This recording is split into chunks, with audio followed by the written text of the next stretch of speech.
Hello मेरे प्यारे बच्चों, क्या हाल चाल आप सभी के। बढ़िया है ना। चलो, उम्मीद तो यही है कि आप सब बहुत बढ़िया होंगे, स्वस्थ होंगे, मस्त होंगे। तो आज के इस सेशन में, आज के इस वीडियो में मैं एक ऐसा टॉपिक लेकर के आ गया हूं बच्चों, जिससे 5 नंबर सवाल भी हल हो जाएंगे। इस टॉपिक से 1 नंबर यानी ऑब्जेक्टिव सवाल भी सॉल्व होगा, 2 नंबर वाले सवाल भी सॉल्व हो जाएंगे। जी हाँ, मैं बात कर रहा हूं चैप्टर नंबर 6, मैथ के चैप्टर नंबर 6 के एक थ्योरी का, जिसका नाम है थेल्स प्रमेय। है कि नहीं।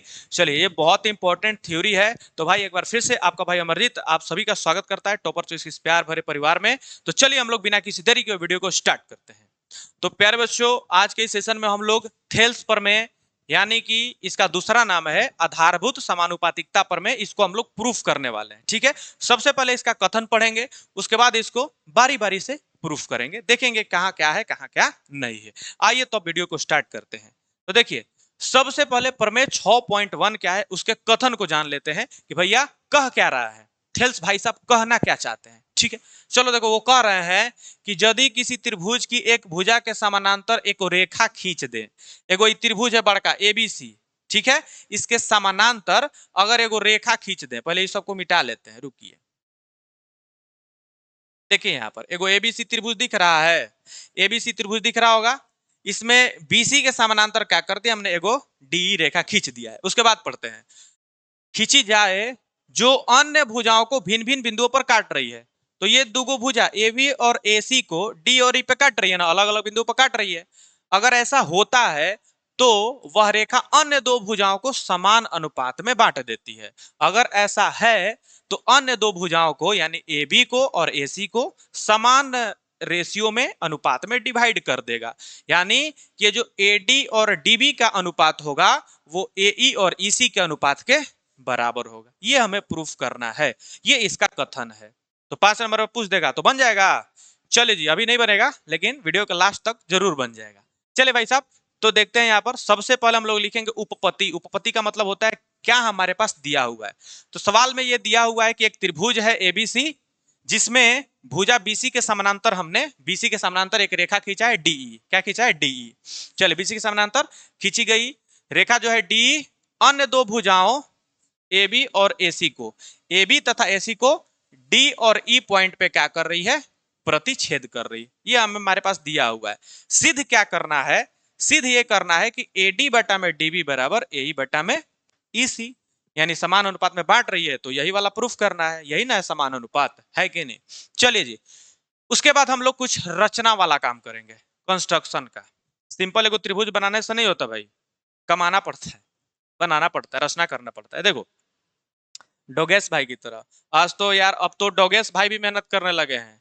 देखिए, मजदूरी कर रहे हैं, ठेला खिंचवा रहे हैं, साथ में बोझा ढो रहे हैं, है कि नहीं।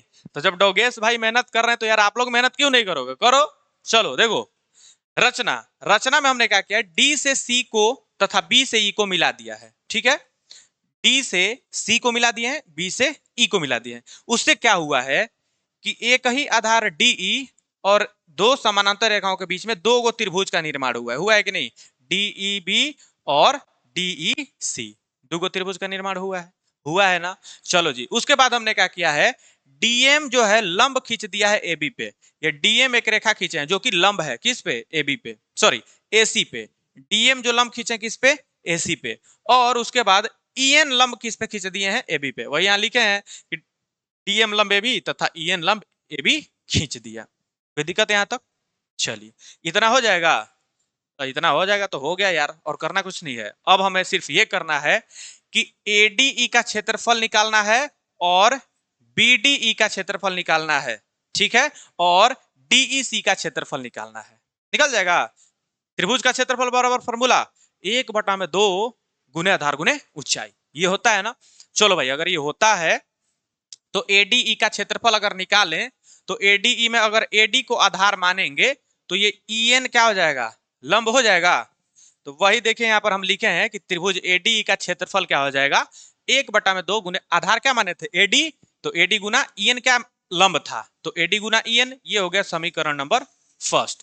देखिए, मैंने पहले इसलिए लिख दिया है ताकि कम समय में आप लोग ज्यादा चीज समझ सको। अब एक एक चीज मैं लिखवाने लगूंगा तो वीडियो लंबा चला जाएगा। ठीक है, ये 10 मिनट के अंदर मेरे को वीडियो खत्म करना है ताकि कम समय में हार्ड वर्क के साथ साथ स्मार्ट वर्क भी करना है भाई साहब। तो कम समय में ज्यादा सीखो, ज्यादा पढ़ो, है कि नहीं।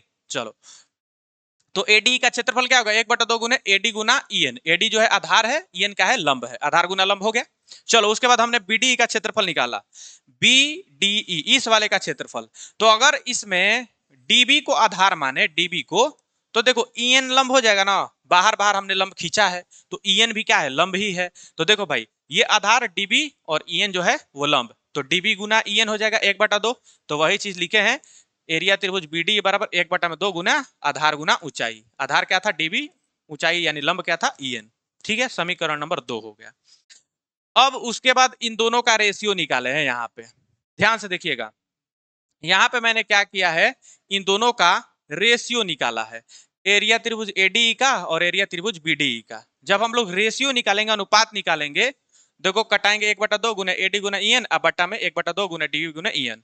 ईएन से ईएन कट गया, 1/2 से 1/2 कट गया, तो एडी बट्टा में डीबी बचा, ये वाला बच गया। तो इसको समीकरण नंबर हमने 5 मान लिया। अब यहाँ पर ध्यान से देखना, पुनः हमने क्या किया है, त्रिभुज एडीई का क्षेत्रफल निकाला है, लेकिन अब की बार आधार अलग ले लिया है। अब की बार एडी को आधार ना लेकर के अब की बार एई को आधार लिया है। ठीक है, जब हमने एई को आधार लिया तो डीएम लंब हो जाएगा ना, आधार ये लंब, कोई दिक्कत। तो एई गुना डीएम हो जाएगा बाबू। तो देखिए यहाँ पर 1/2 गुना एई गुना डीएम, त्रिभुज एडीई का क्षेत्रफल हो गया, समीकरण नंबर 3। अब देखो भाई, फिर हमने डीईसी का निकाला है, इस वाले त्रिभुज डीईसी, इस वाले त्रिभुज का अगर ईसी हम लोग आधार लेते हैं तो डीएम हमारा लंब हो जाएगा। तो वही चीज है यहाँ पे कि त्रिभुज डीईसी का क्षेत्रफल 1/2 गुने आधार, इसी माने थे, लंब डीएम था, तो 1/2 गुना ईसी गुना डीएम, समीकरण नंबर 4।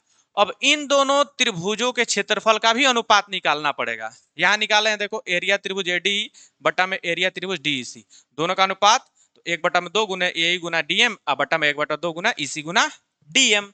1/2 से 1/2 गया, डीएम से डीएम चला गया तो ऊपर बचा ए, नीचे बचा ईसी, तो ए बटा में ईसी लिख दिए। ये हो गया आपका समीकरण नंबर 6। कोई दिक्कत है, कोई दिक्कत नहीं है। अब ध्यान दीजिएगा, क्लास 9th में हम लोगों ने एक प्रॉपर्टी पढ़ा था, एक थ्योरी पढ़ा था कि एक ही आधार तथा दो समांतर रेखाओं के बीच बने दो त्रिभुजों का क्षेत्रफल बराबर होता है।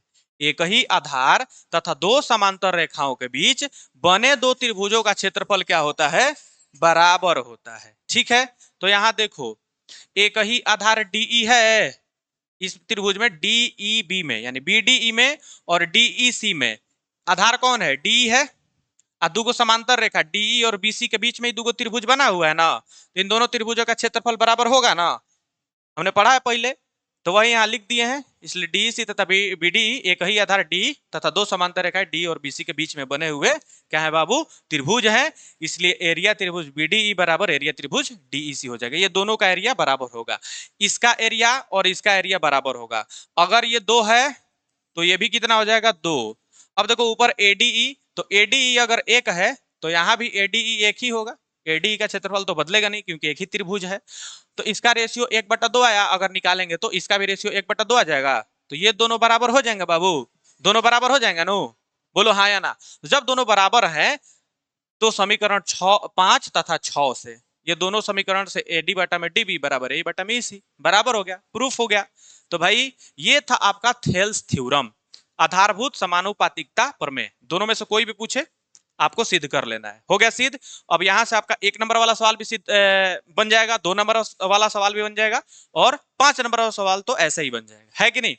तो चलिए, अगर ये वीडियो आप लोग को अच्छा लगा होगा तो लाइक कर दीजिएगा, चैनल पर नए होंगे तो चैनल को सब्सक्राइब कर दीजिएगा और बेल आइकन को दबा करके घंटी ऑल पे सेट कर दीजिएगा, ताकि अगर हम लोग की दिल की घंटी बजे ना, जब हम लोग नोटिफिकेशन डालें तो आप लोग के पास सबसे पहले पहुंच सके और आप लोग लाभ उठा सके मुफ्त का, फ्री में, है कि नहीं। तो चलिए भाई साहब, क्लास को शेयर भी कर दीजिएगा। बाय बाय, टाटा, टेक केयर, आपका दिन शुभ हो। ऐसे ही हमारे सारे वीडियो को लाइक प्यार करते रहिए भाई, ऐसे वीडियो और डालते रहेंगे। चलिए फिर मिलते हैं नेक्स्ट वीडियो में, जाइए पढ़ाई कीजिए, बाय बाय।